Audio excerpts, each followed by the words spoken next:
Well, we're going to talk a little bit about income statements, and this probably going to be somewhat of a review for you. But anyway, we'll get right into it for this lesson. See if I can get this computer to work. There we go. The income statement, of course, it's the statement, a financial statement that actually shows that the profitability of the business, sustainability of a business, and the long-term viability of business depends on whether or not we can show more profit through the years than we don't. And it's just an inherent part of business. It should be something that you should be proud of, in the fact that you're given the opportunity to get into business and to produce a profit and contribute to society in a lot of ways by providing services and products which people use out there in their day-to-day lives. So the income statement is going to be a very, very vital part of how we analyze our business, and it's the end result of a financial period and record-keeping system, and it's what we're going to be paying attention to. Again, and all throughout this thing, we need to be as accurate as possible. We want to keep as simple a set of records as we can so that we actually use it. Now, I'm just trying to be fairly practical about this, and the fact that if you develop a system that is just way too complex for what you need to handle or what you can handle during a period of time, then it's obsolete from the start, just because you won't use it. That's just some experience that I've had in teaching a course like this for a long time. Looks like I've got a little bit of a problem with my spelling there, but hopefully you'll overlook that. I'm not an English teacher. But anyway, the income statement shows a firm's revenue and expenses. And typically we see the revenues at the top of the form. And then we're going to look at expenses. And there's some special expenses in the case of taxes and that sort of thing that we might look at separately within that statement. Here is just a real general income statement for this particular firm. As you can tell, we have set it up so that we put the sales of the items that we are in business to sell, okay, at the top of the form. And this is done so that we can pull out, those things. In agriculture, those things would typically be our calves, our lambs, the pigs that we sell, that we're in business to sell, the grain that we harvest, the hay that we harvest, and those kinds of things that we're in business to sell. Okay. In a lot of businesses, and not so much in agriculture do we treat it like this, but we have a line item within our income statement, profit and loss statement, that reads the cost of goods sold. And if we buy an item and resell it, that's where this item, the expense or that cost, goes right there, so that we can come up with this figure called our gross profit. We still have to keep the lights on. We've got rent. We've got land expense. We've got all kinds of other things. So, as agriculture actually starts to go out there and sell directly to consumers, which the internet has enabled us to do, we might participate or have a side gig that would actually have an income statement. We might just buy it from our neighbor and resell it at a profit, or have this gross profit in this case. But we would still have some expenses and costs that we would have associated with that beyond that, just to be in business. A lot of times we call that overhead. Okay, and that would be included in the selling and administrating expenses. Most of if we're just in a typical farm and ranch situation, most of our costs or expenses are going to be within this category of selling and administrative expenses on an income statement typical to, or that looks similar to this. I do like to figure out or pull out things like interest. Earnings before interest, in this case, were a little over $88,000, and then we paid $10,000 in interest.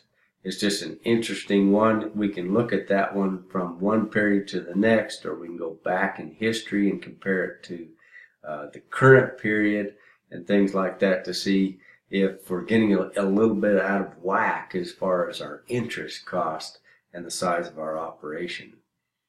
Income tax is a huge subject, and actually they teach courses just in income tax management. But I would say the typical farm and ranch business usually spends an inordinate amount of time on taxes and devising ways that they can pay the least amount or no taxes. And I think that's almost it's almost a way that it's just counterproductive, actually. In fact, I want to maximize my profit after I take taxes out. So if that with that scenario means that I pay more taxes, but I actually have more profits, then that's probably a better way to look at it, if you know what I mean. Okay? We can discuss that more, and I'd certainly enjoy your questions on that one, but it's just one that concerns me a lot of times when I sit down with families and students that are in business. You know, it seems like they focus on what their accountant says. They've got to buy some new machinery and that sort of thing because they're going to have to they're going to have to pay some taxes. But in a lot of cases, we can actually increase your profitability and pay taxes. So they can be a hand-in-hand deal. They say there's only two things that are guaranteed, and that's death and taxes. So you're not going to get you face both of those in the end. Okay, so this number on this income statement, this would be the actual profit or net income for this business right here. And then we come out and on this particular income statement, we call it dividends. And those are the distributions to shareholders. They may also be called things like owner draw, partner draw, member draw if it's an LLC. Depending on your organization, those things will be right in that particular line item. Then retained earnings that are transferred to retained earnings.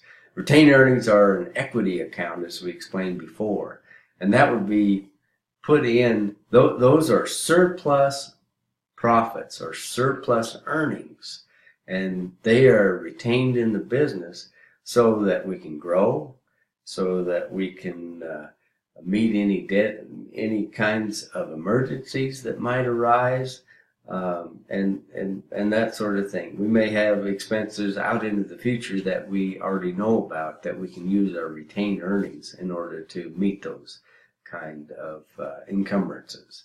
So that's an income statement in a nutshell, really a generalized type of income statement, but I think kind of brings out what an income statement should look like in a very, very general way.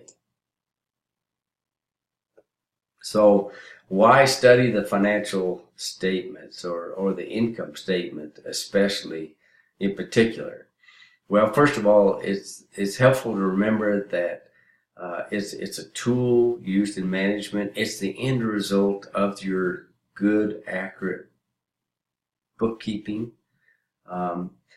They can be used in a multitude of ways, but most ways is the fact that we can make more effective decisions. I mean, if we're making decisions that are making us unprofitable, then we need to actually drill down and take a look at where those decisions are making us unprofitable. Because as I pointed out at the beginning of the video, if we don't show a profit on a regular basis, then it's going to be completely unsustainable. And it ends up in bankruptcies for many people, or just going out of business.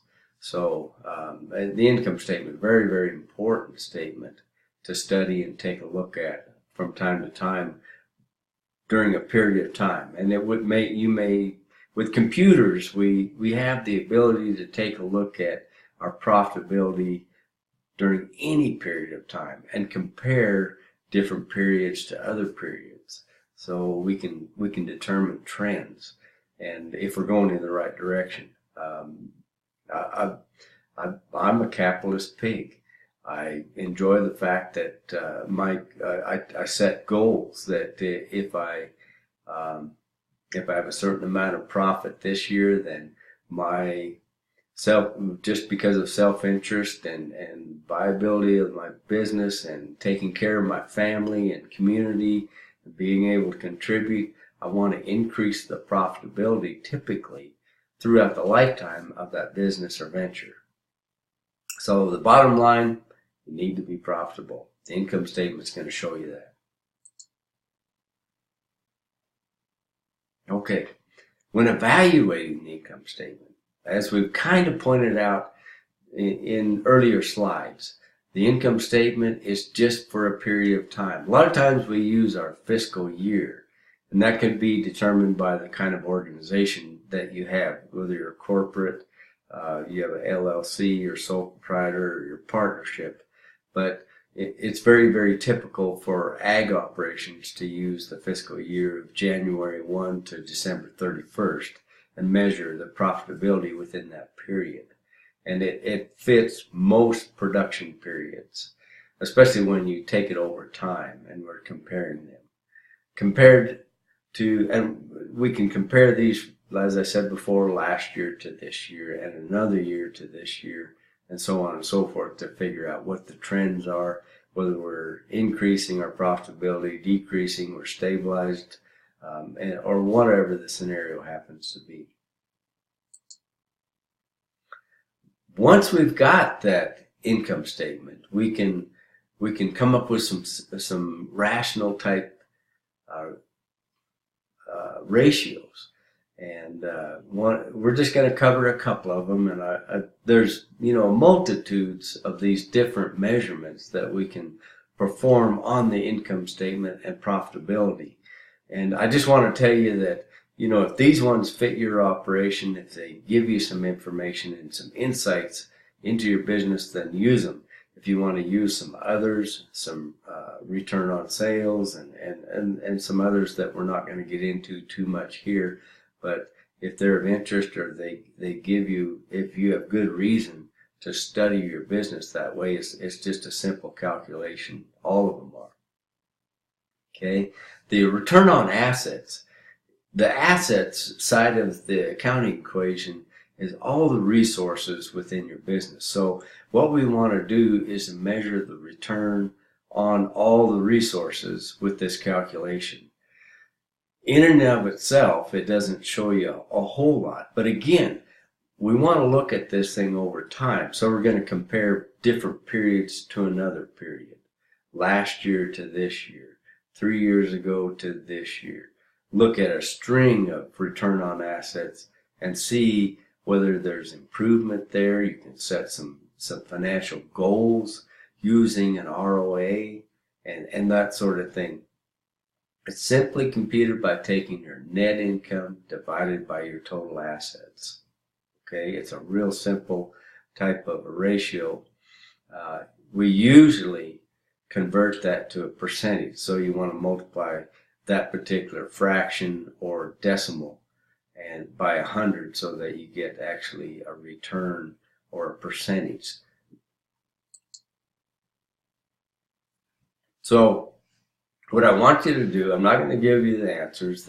I've just made a real simple example. Take the same income statement, use the net income that we have down here, 41,938, and if your net income is that figure, or profitability is that figure, and your total assets equals 100,000, then what would your return on assets be? And it's going to be, I'll give you a general answer. It's going to be a little over 40%, which is a pretty good in an ag operation. That we would want to return to that kind of a figure day in and day out, year after year, if we could. It's not a real sustainable one for a typical ag operation. It's not what we see. Retail, yes, we could see those kinds of things, or maybe even better than that. Now, getting into larger numbers, which we talk about in our ag operation, the amount of capital that and resources that we have involved in an ag operation in the $1 million figure. This, we're talking about an ROA that's going to be a little over 4% with $1 million worth of assets.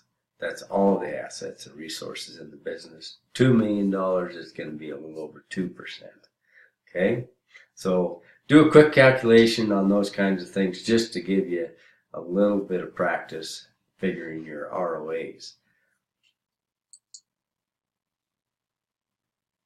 The other one that I want to focus on is the return on equity.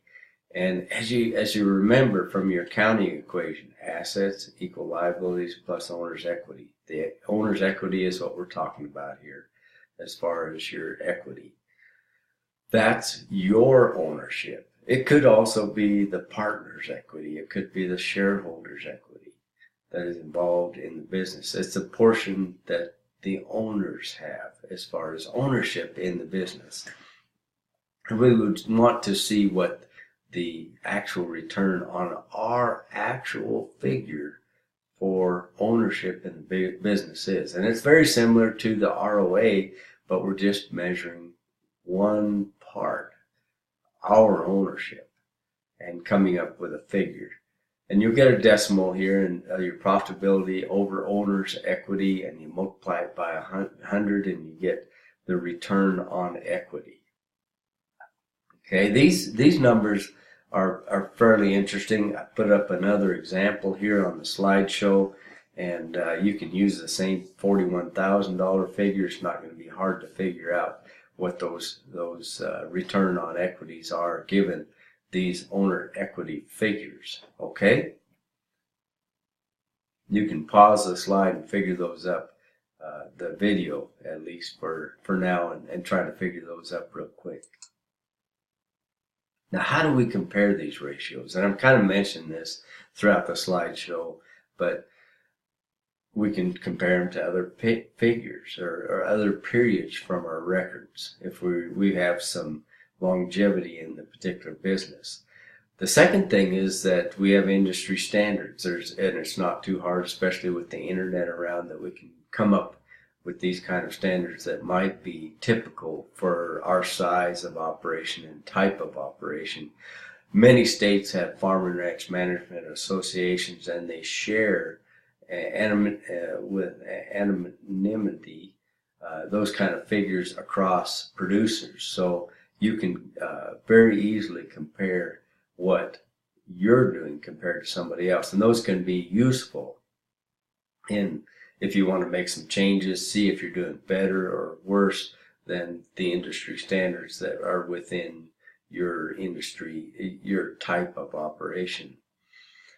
You can also compare them to a non-risk return on capital. And those are the things that I would, non-risk things would be like a savings account, which, the return on savings account is fairly, it's risk-free. You can't think of a scenario where your bank wouldn't pay you interest on an asset of cash if you were to have it invested that way. Excuse me. But typically, the amount of return is determined by whether non-risk ones have lower returns versus those that are higher risk, of course, would have a higher expected risk. And of course, there's a lot of variability in that. So you could use, like, just investing in the stock market in a particular period. Those are sources. So those are things that you can compare to. Something in the middle of the road would be probably something that we would compare our return on assets and return on equity too.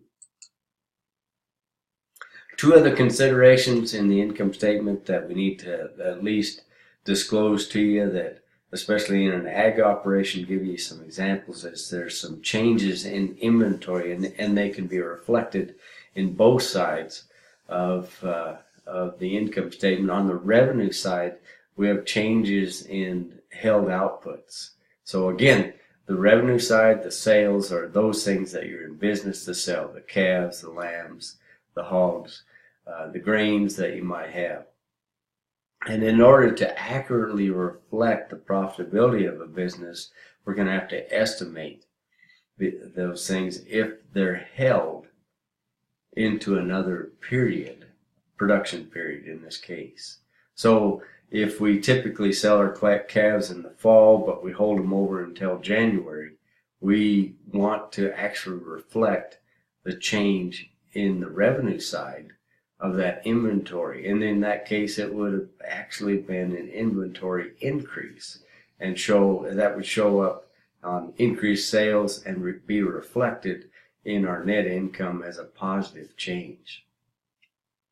And it could be vice versa as well on the revenue side of that as well. Depreciation is another get back here, is a non-cash expense that is reflected in the income statement. It's just the deterioration of a particular asset within its useful life, and it is an actual expense. We typically buy a piece of equipment. Say you go out there and you buy a combine for, a combine is $500,000 if you buy a new one. But even if you buy a used one, you can invest $100,000, $150,000 to $250,000 just for that piece of used equipment, and we can't expense that out in one period because it's going to distort our profitability. We're going to just take what we would typically use for expenses and break it down and over the useful life of that business, and then expense it through the income statement. So there's going to be a non-cash side of these income statements in order so that we can reflect true profitability. Okay, I hope that helps. Kind of a short video on the income statements, and it should help you with your homework too. All right, thank you.